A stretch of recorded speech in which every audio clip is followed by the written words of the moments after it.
Salut les geeks, voici l'interview du propriétaire de Fantastic Comics, un comic book store de Berkeley, en Californie.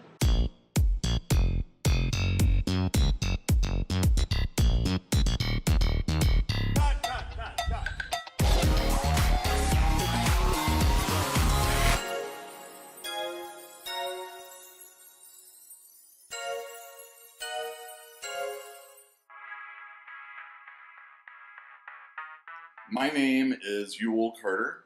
I own and run Fantastic Comics, a comic book store in Berkeley, California. The way I got into selling comics is I've been a fan all my life. And I originally wanted to write comic books, work in the comic book industry, and as those dreams faded, working in a retail establishment presented itself to me, and it's the next best thing.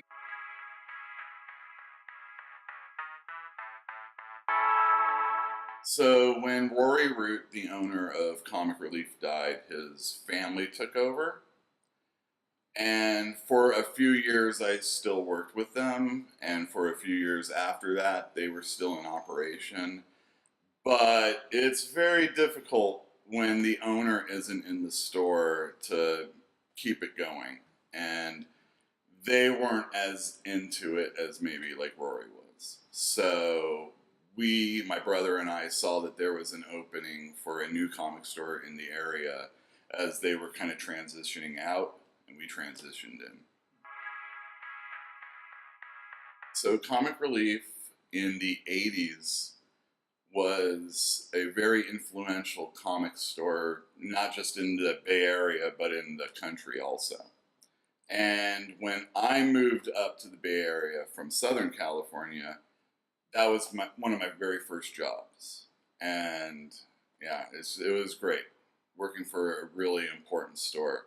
Eisner Award judges would come in and they would ask us what we thought were good. So we were actually giving books out to people so that they might actually include them in their thoughts when it comes to like judging. So just that alone is an example of how influential Comic Relief was in the industry. Yeah, I read comics all the time. I primarily read the superhero books because, number one, I like them, and two, the staff reads so many other things that I don't have to worry about those books. So I just do the comic books. As far as what comics I really like, I usually say Spider-Man and Superman are my favorites. I don't know if there really is a way to compete with digital. It is its own entity. The one thing that's really good about comics and comic fans is there is a desire to touch it. It's one of the last like collector things that you can have that people are still into. I think that coming in on a weekly basis, coming in on a monthly basis to get your book, to actually take it home with you, physically handle it. In digital, you can make the panels bigger and you can swipe it. But I think actually paging backwards is where it really is a big deal. The best-selling comics that we have in the store are from Image Comics. We have Saga, which is by Brian K. Vaughan and Fiona Staples. Wicked and Divine, which is by Kieran Gillen and Jamie McKelvey. Image does really well in our store. So we have, and not only that, they do so many comics that aren't your run-of-the-mill superhero books that anybody that's looking for a thing can probably get it from that company.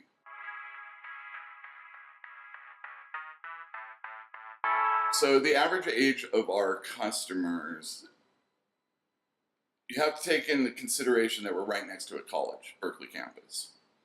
So we have a lot of 18 to 25-year-olds, but we also get a lot of families in. So we have kids that come in with their parents. So I would say maybe like anywhere from 10 to 40.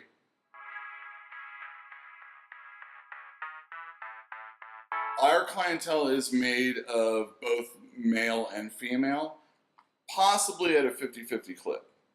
If it slants to any one way, it's probably more of a female readership that we have in our store.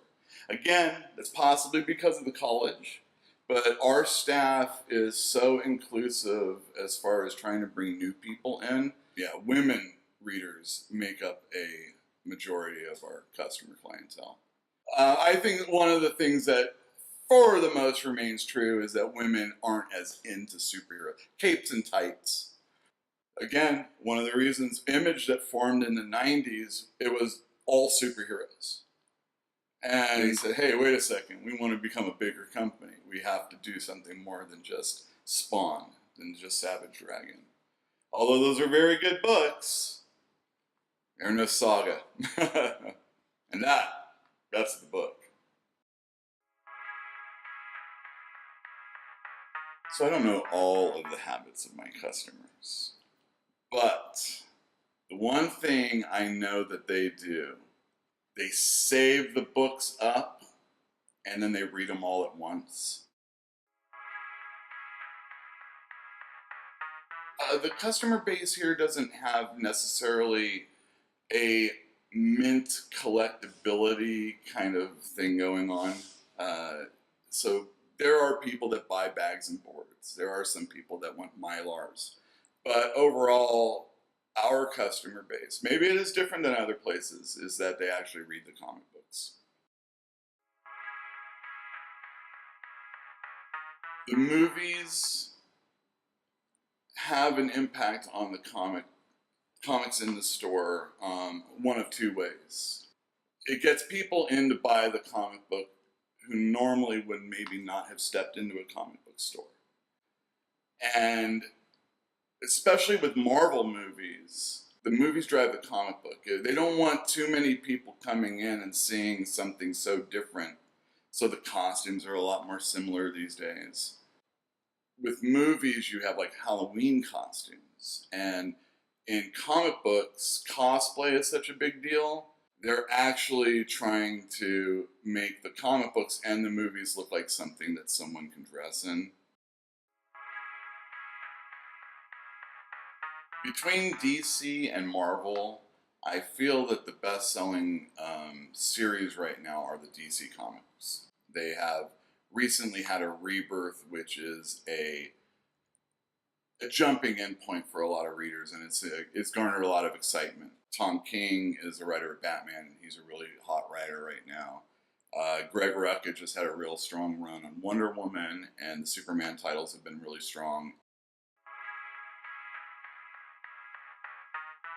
So as far as the collections are concerned, there are trade paperbacks, which are softcover. There are hardcovers. There are omnibus. DC has a form of that they call the Absolute. They also do omnibus editions. I feel that the omnibus editions are a little unwieldy. They are nice to have a big, fat, 60 comics in one book. So that's a nice aspect. You also are probably going to be spending about $100 per of those ones.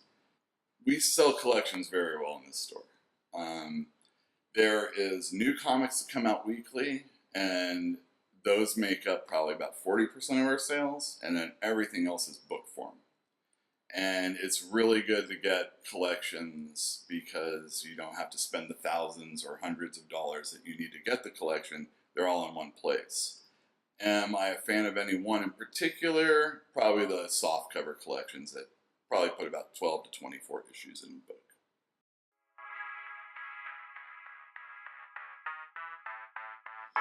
So in comic books, when especially I'm buying from the customers, usually it's vintage materials, the condition makes a big difference in how much I'm going to give and how much I'm going to price things at. With the very top being mint and the very bottom being poor. Obviously, I always want a near mint comic, or in the very least a near mint comic, but there's a lot of degrees in between. It's recently, in the last 10, 15 years, there's been a system called the CGC system. What they do is they grade the books on a decimal system, and then they'll slab it. So you can't take your comic book out of that without that grade not being being legit anymore. The one thing that's good about CGC is that if I'm selling something online, you as a buyer know exactly how good the book's going to look when it comes to you. So we have signings all the time. There's been a lot of people that we've had come through our store, but the most famous as far as comic books are concerned, the most famous person I've had in the store was Neil Adams. Neil Adams is well known for doing a lot of DC cover art in the 60s. He drew and at times wrote pivotal stories in Batman. And yeah, he came in the store and he was a wonder. I thought he was really great. He told stories. He knows how to work a line. He's a true professional in every sense of the word. Well, I was talking about Greg Rucka on Wonder Woman. He's been in a few times. He's also written for Batwoman.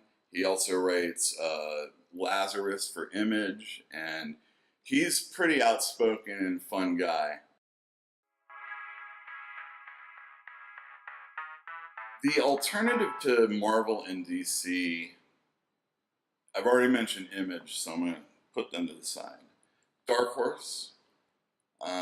Dark Horse has the rights to do 20th century characters like Aliens, Predator, so they're known for that. They also do original materials that run the gamut from like action to superhero. Other companies I would recommend checking out are Boom. They, for the most part, don't do superhero titles, so they're doing like horror, mysteries, that type of thing, and then they have a children's line. So my favorite superhero title that is not Marvel and DC is Black Hammer by Dark Horse. It doesn't necessarily need a lot of people to know about it more because it won an Eisner for the best new series. But people that just buy Batman, Superman, Wonder Woman, Spider-Man, they aren't probably going to know about it. And it is a fantastic superhero series. It's written by Jeff Lemire. It's drawn by Dean Ormston, and it's a fantastic story about old-timey heroes that kind of get shunted off into this 50s universe where they don't know how they got there, they don't know how to get out, and what they ultimately end up doing is try and make a sort of life amongst themselves in this, that's hands down my favorite book that's coming out. Fantagraphics recently got the Hernandez brothers to come back to Love and Rockets. So they've been publishing magazine-sized comics. There's been 3 of them so far. Scholastic does books. They have Amulet. They republished the Bone series by Jeff Smith. Raina Telgemeier does books like Sisters, Drama, Ghosts. Fantastic books. I know about the European comics when they come into America, usually by another company. Humanoids has been distributed by DC in the past, but most recently they have had on their own, a bigger space in the order book that I shoot from. I get Lucky Luke in the store. When I can, I get Tintin, Asterix. These are the European books I mostly concentrate on, and books by Moebius. Moebius, up until recently, only the in-call was something I was able to purchase, but Dark Horse has been, well, they began the Moebius library, and they started with The World of Edena. I mean, as far as like European comics that I've read a few, mostly from the Humanoids line, Jodorowsky. I read The White Llama. I read The Dormant Beast. Usually the smaller ones. I never got through the entire Nick Copel trilogy.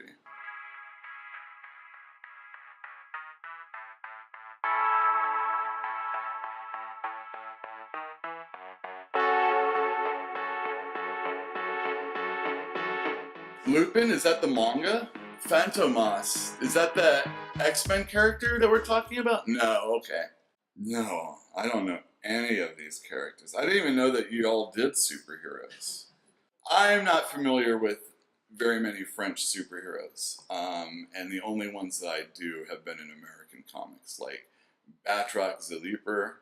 He's a Captain America villain, and actually, Phantom. No wait, what's his name? I think it's Phantom X. Is an X-Men character, and he's a Frenchman who has like a he has like a female side and also like this ship side, and they're all in him, and he's a real crazy character. He's a mutant. What do you expect? I don't know what our numbers are. The problem with knowing about numbers is that New York and LA and those kinds of places blow me way out of the water. We were the #2 reorder store in Northern California. Reorders meaning I gotta get more Saga, I gotta get more Chrome, I gotta get more whatever that. So there's previews, the stuff that comes out weekly/monthly, and then there's Diamond, which I get all my reorders from. You need to have the Killing Joke, you need to have Dark Knight Returns, and that's reorders. So we were like #2 in Northern California, and I was getting a big head. I was like, oh, really? Well, tell me about, what does that mean, and everything. I mean, well, like, what about Southern California? And yeah, Pasadena, I guess, is like ridiculous as far as like, money. I mean, they've got millions of people that, walk through there. LA, New York. So my big head got shrunk real fast. They just put a pin in it. The actual name of the book is Previews. We actually order extra copies so that customers can come in and purchase. There used to be 2 major distributors, Capital and Diamond. Now there's only Diamond. I guess it's a monopoly, but not one they meant to have. And every month, this 500 plus page book, I order from comic books, t-shirts, posters, toys, every month.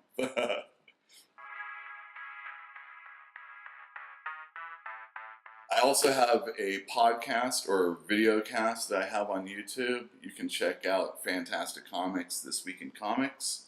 It's a hype show for things that are coming out on Wednesdays. So every Wednesday, new comic books come out. And on Tuesdays, we release a show that, again, is just a hype video for comics that I'm excited about. We have signings here all the time. If you're in the Berkeley area, come on in. We'd love to meet you.